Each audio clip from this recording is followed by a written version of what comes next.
Elon Musk acquired the social media platform X, formerly known as Twitter, in 2022 for $40 billion. X no longer trades publicly, so it's harder to say exactly how much it's worth. However, the investment giant Fidelity discloses the value of their investment in X, and we can use that information to have an estimate of the social media's platform financial health. According to a filing by Fidelity's Blue Chip Growth Fund, in August 2024, their shares were worth $4.2 million, which is 79% less than the $19.66 million that Fidelity had estimated the shares would be worth at this time. It's important to note that according to Bloomberg, there was an election-related bump for the social media platform, leading to $1.2 billion earnings in 2024. While this is a significant amount of money, when we take into account the debt acquired during Musk's purchase, we are barely breaking even. Banks, including the Bank of America, Barclays, and Morgan Stanley, loaned $13 billion to Musk to acquire X $44 billion. The annual interest payments on those loans amounts to $1.2 billion. Even after cutting down staff, adding a monthly paid subscription for premium users, launching a ChatGPT clone, Grok AI, X is still in financial trouble. Musk himself has admitted that the company is in a very dire situation from a revenue standpoint. Reports have come out stating that Musk sent an email to X's employees saying, "Our user growth is stagnant, revenue is unimpressive, and we're barely breaking even." Today, we will be analyzing some of the similarities between Musk's takeover of Twitter, the social media platform, and his takeover of the US government as head of the Department of Government Efficiency, also known as DOGE. The biggest one is the mass firings of staff upon acquirement. When Musk acquired X in October 2022, the company had around 8,000 employees. By April 2023, there was only 1,500 left, reducing the staff by 80% in 6 months. Musk claimed that the Twitter employees plagued with the woke mind virus and fired them to promote free speech on his platform. He wants less employees to work long hours at high intensity, argued that too many people were appointed for easy tasks.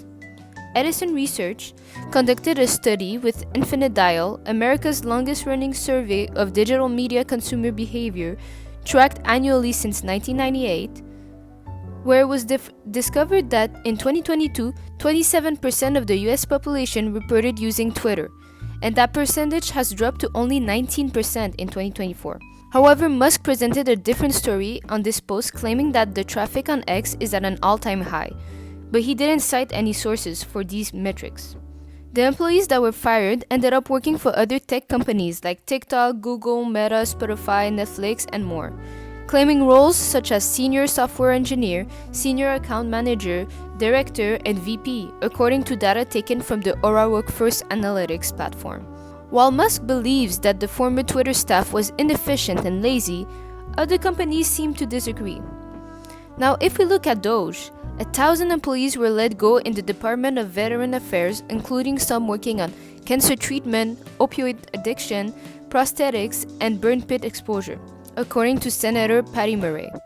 39 people in the Department of Education were fired, and $900 million were cut from the Department Institution of Education Services, which is the nation's leading source for vigorous, independent educational research, evaluation, and statistics.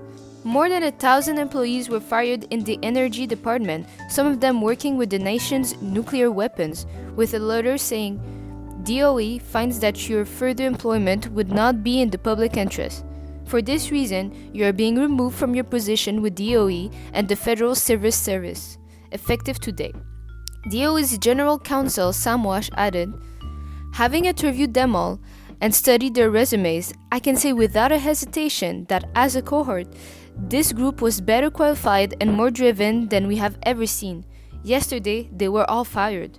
No theory of organizational management or sound cost cutting could justify throwing away talent like that."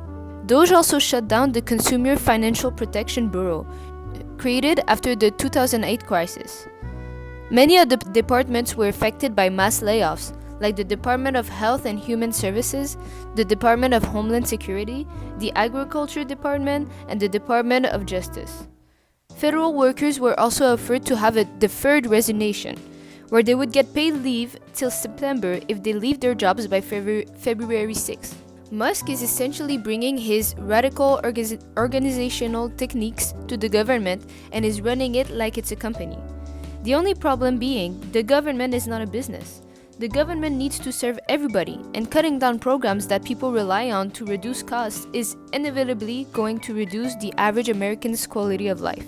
Could X's current financial situation be foreshadowing the US government's future financial situation? Thank you for watching. Stay tuned for another episode. Bye!